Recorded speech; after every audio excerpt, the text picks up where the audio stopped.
Hey people, and welcome to this fifth and last part of this series about drum set tuning. In the previous episodes we talked about tuning the snare drum, the bass drum and the tom-toms, and now we will look at the whole drum set and look at how the different instruments correspond to one another. We look at resonance, we look at snare buzz, we look at the intervals between the toms, and we also talk about muffling and how to tune old drum heads. So let's start right away after I tell you again that we record everything with just one single microphone mounted on the top of the camera, so everything you hear is just how the drums sound in this room.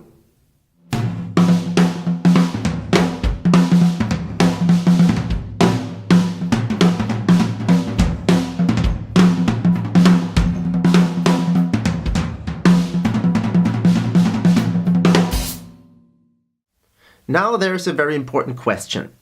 We know how to tune each drum, but we don't just play one drum, we play a whole drum set. So how should the drums correspond to one another in the whole drum set?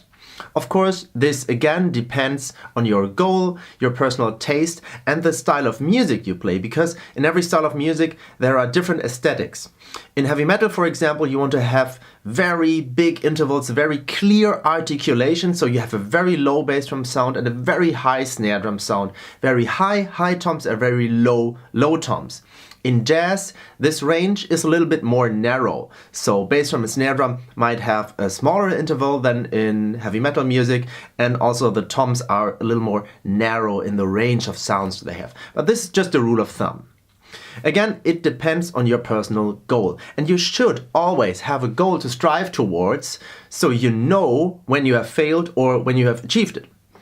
So don't just try out things, but set a goal for yourself. Have a sound in mind, an interval you want to get, and then try to reach this goal. And maybe it just doesn't sound good, the idea you had in your head, but at least you learn something along the way. This helps you achieve an awareness of the possibilities you have with your drum set. It's very important to know the range of your drum set, to know how the drums sound with different heads and different tunings. You have to know the highest and the lowest tunings possible with your drums. I will tell you why this is so important in a minute, but before that I want to address one thing. Because when talking about tuning the toms, there's one topic that often arises, and that's tuning the toms to specific pitches. I'll be honest, I don't do this. I haven't practiced this, and I only want to tell you about things I know how to do. I have practiced and I do myself. And also, I don't know many drummers who actually do this. I know that there are some guys doing this in the studio, and that's exactly where it's a good idea. Sometimes in the studio something does not sound quite right, and then in the studio you have the time to maybe check the tuning of the toms. Maybe it's not tuned to the root of the song, and so it does not correspond well with some other instruments playing in a certain section. In the studio you do have the time, which you don't have live. You can go into all the details. So it's a good idea to know how to do this, but I would not recommend doing this live. Also because for two reasons. One is that not every song has the same key. So once you tune your toms to a certain pitch or to a certain interval, that might sound great in one song but not in the other. And also this would add one really big item to our already very long list of responsibilities as drummers. Because once you tune your toms to a certain pitch, you have to make sure that they stay in tune. And if you don't tune to a certain pitch, if the toms detune, that's not so dramatic. If you tune to a specific key, to specific chords, if the toms detune, you will hear that. And I, as drummer, I like to focus on my main responsibilities, and I don't want to worry about retuning the toms between each song. So I like to find a tuning, I like to find a tuning that sounds well over the microphone, the sound engineer is happy, that fits with the room I'm playing in, great intervals between the toms, and just leave it at that. I personally don't use tuning aids, but if you want to tune your toms to a certain discrete pitch, then the TuneBot is probably a pretty good idea. That's a tuner for the drums. From my experience, tuning the toms to discrete pitches is less important than having good intervals between the toms. Even though you don't have a discrete pitch, you can clearly hear the differences of pitch between the toms.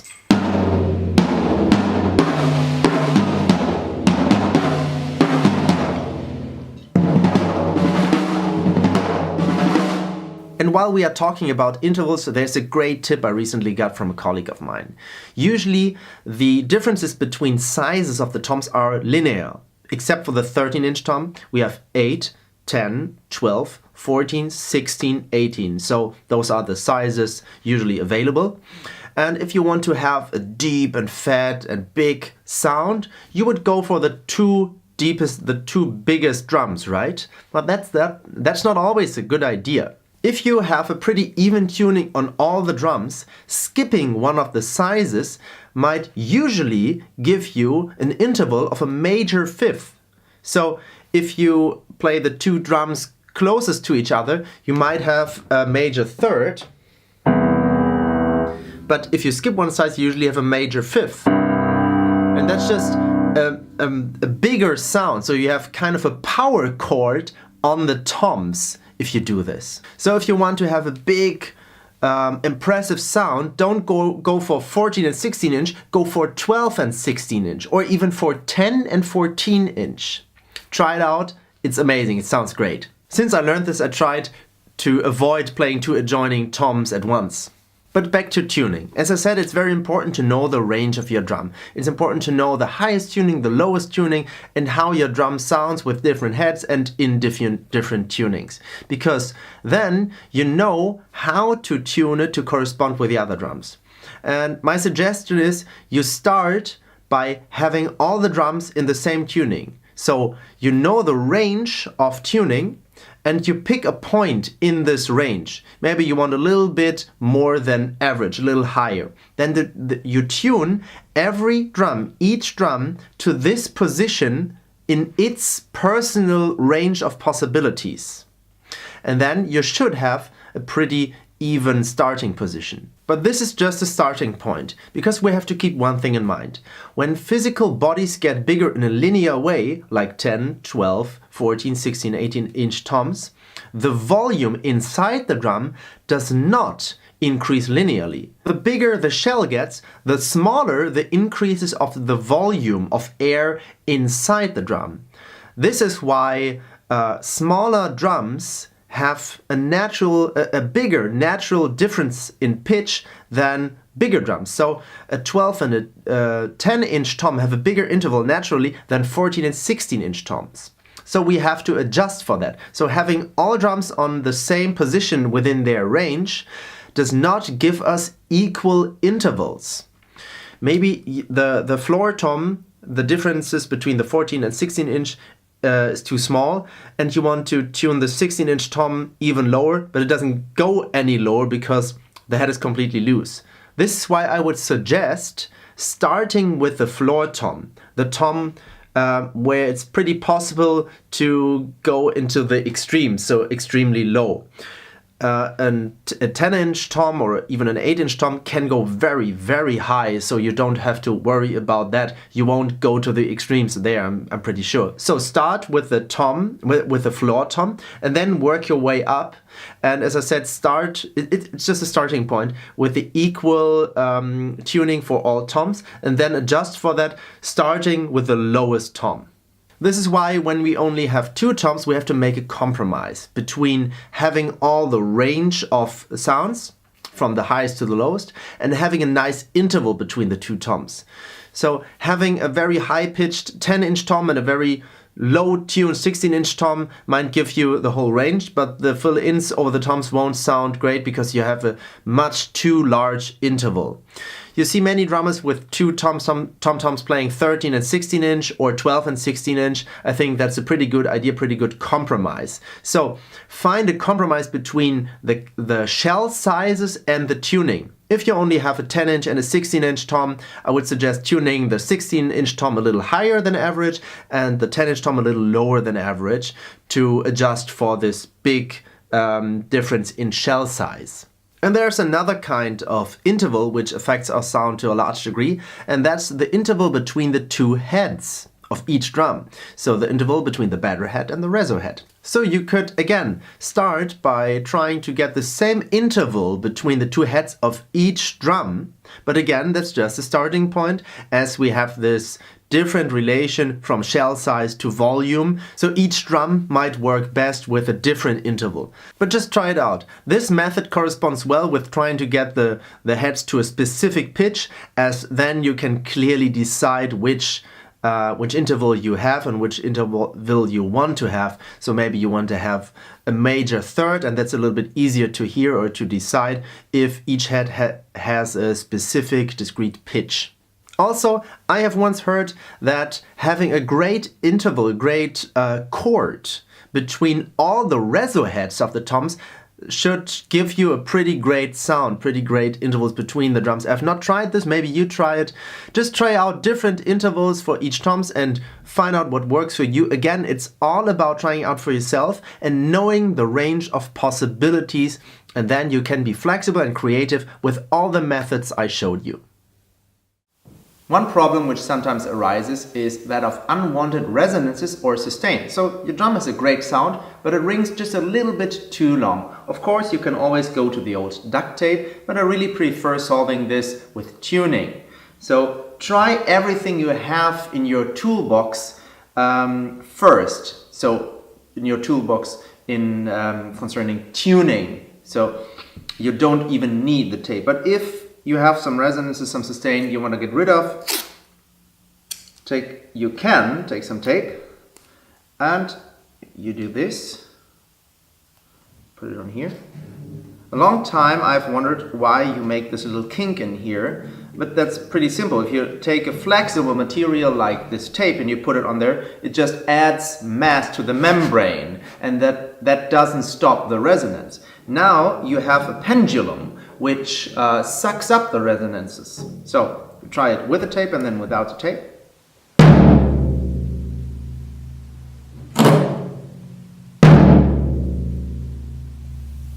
You just get rid of just a little bit of the high frequencies. Of course, you have those little moon gel thingies. They cut away a lot of the high frequencies.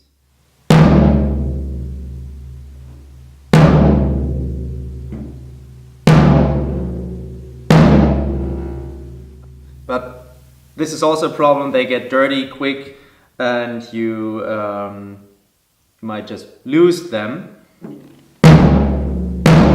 if they're dirty, they rattle. So maybe you just use something like this. The Mini Muff from Germany. Interesting little device. Just put this clamp on the hoop. And this is a very soft material and just cuts away just a little bit of the frequencies. Not too harsh. I really like the sound of it. Let's see.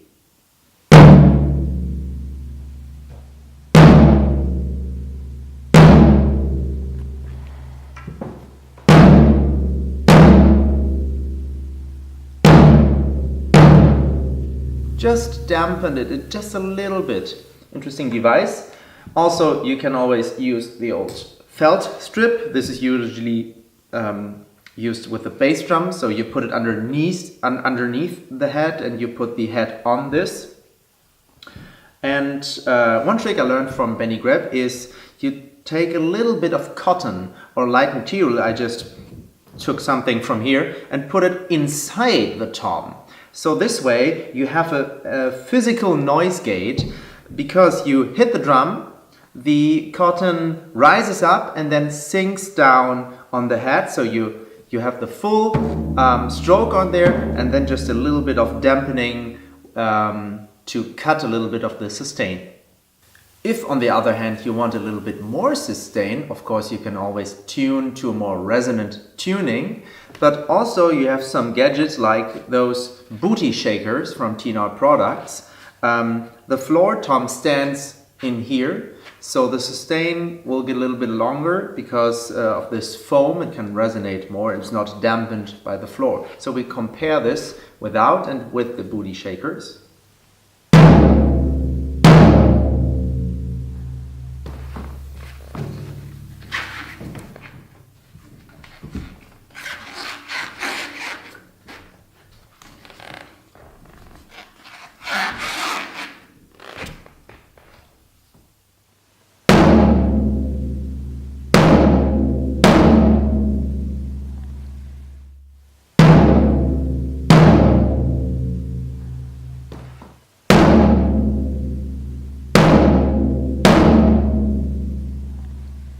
at least where I'm sitting, I'm getting much more sustain, a little bit more bass frequency. So I really like those.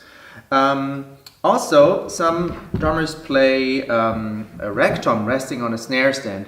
I don't like that because I find that it cuts away very much of the sustain, and I don't like a very dry and short rag tom. So there's also a device, also by TNR products, those little foam L's you put on here with a Velcro tape, and your snare or your rag tom can rest in here and also ring a little bit longer. While we're at it, please don't tighten this clamp so much that you can take your snare away together with the snare stand, because this can result in unwanted pressure on the shell, and this way you also dampen the snare. It's just like holding it in your hands, holding it tight. Of course, it won't ring as long as when you loosen it a little bit. So what I like to do is I tighten it until I notice that the snare is rattling in there, and I can lift the snare with the stand, but it still rattles a little bit in there. One question I get asked a lot is, how can you quickly change the tuning, maybe between two songs? The first thing I want to give you is just practice tuning. The more you practice, the more familiar you get with your drums, with your drum set, the better you know what you have to do to change the tuning towards your desired goal. Because with two drum keys you can change the tuning quickly. Of course you can't always change the bottom hats, but if you know what tuning your bottom hats are in, you know what to do with the top hats. Also, some manufacturers offer certain drums or certain hoops where you can change the tuning of the whole drum very quickly. So you just turn one screw and the whole hoop goes down or up. I know DW offers something like this, but then you have to purchase the whole drum or the whole system for this. There are other methods, and of course you can always detune, you can always go lower and shorter. Just take your favorite towel and just place it on the drum. So what was this? It's now this. Much more quiet, much more dry, and less overtones. Of course, same thing with the toms.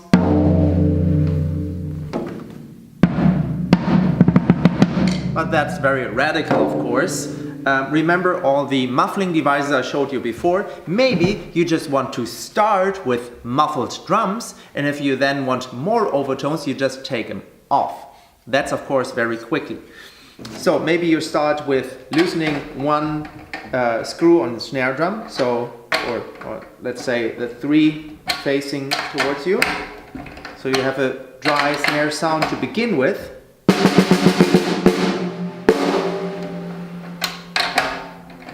Like this. And if you then want a higher, more sustained tone, you just increase the tension.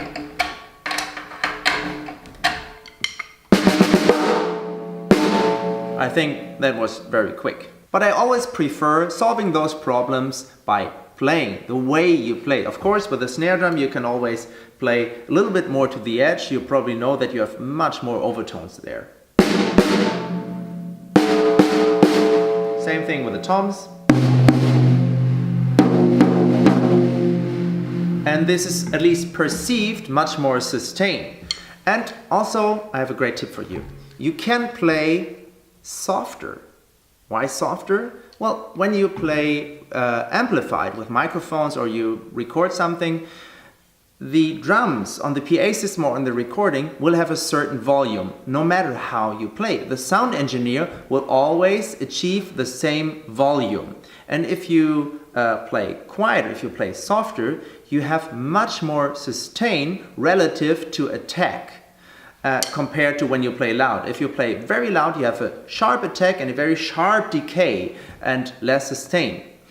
And you have even less sustain if you play soft, but much more less attack. And if then the sound engineer increases the volume, then you have much more sustain in relation to your attack. Now let me address one very important topic. Now we have put so much effort into tuning our drums and we're really satisfied with the way they're sounding, but we already know it won't last long. They will detune. Well, how can we stop this? We really can't stop it, but there are some things you can do to help prevent it a little bit. And the first thing is, of course, the proper way to get your head in tune. So really center the drum head, stretch the drum head, very important. So get stretch all you can so it won't stretch when you play and won't detune when you play. That's what the guitar players do when they put new strings on. They also stretch the guitar strings so they won't stretch when they play. That's the first thing to do. Also, when you're tuning, always tune up. So if you want to have one screw lower, then you tune a little bit lower than you want to and then up again. So always come to your desired tone from under the tone. The idea is very simple. The material is just twisted in the opposite direction. So maybe this won't prevent detuning for long, but it's just a little part of it. Also good ear training to always come to your desired tone from under the tone. And there are, of course, some interesting devices like these lug locks by Gibraltar. Very simple. You just put them over the head of the screw with a little bit of pressure, and then they prevent the screw from loosening. You can use them a few times, but they also won't prevent the drum from detuning totally, but it also helps prevent it a little bit. I usually use them with a snare drum at the point where I play my rim shots, because that's usually the first screw to loosen, because there's just the most action happening, and that's of course the first screw to loosen then.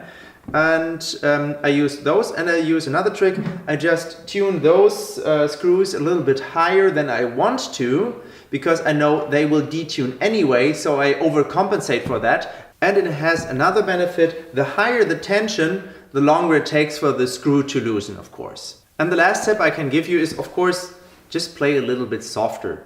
Especially on the snare drum, it's usually a good idea not to hit it so hard, because the bigger drums like the floor toms and the bass drum usually are perceived not as loud as the high-pitched snare drum. So playing it softer in order to have it stay in tune longer may also result in just a little more balanced sound of the whole drum kit. So those are the tips I can give you, but of course we can't totally stop the drums from detuning. And if you look at the pros, they all retune their drums between the songs. That's totally okay. Just like guitarists retuning their guitars between the songs, we can do this as well. There's really no shame in that. Let's talk about snare buzz, meaning the rattling of the snare wires if you hit another drum. Doesn't matter which drum, you always hear a little bit of the snare wires. What can you do about it? Well, let me tell you at first, you don't have to do anything about it. You can just deal with it. You can accept it, that it is a living and breathing instrument. I think that's quite nice that you hear that there's actually all these drums in one room and they talk to each other. And sometimes it's even a good thing, because sometimes you have a very dry bass drum and the snare rattling just gives a little bit of sustain to the bass drum.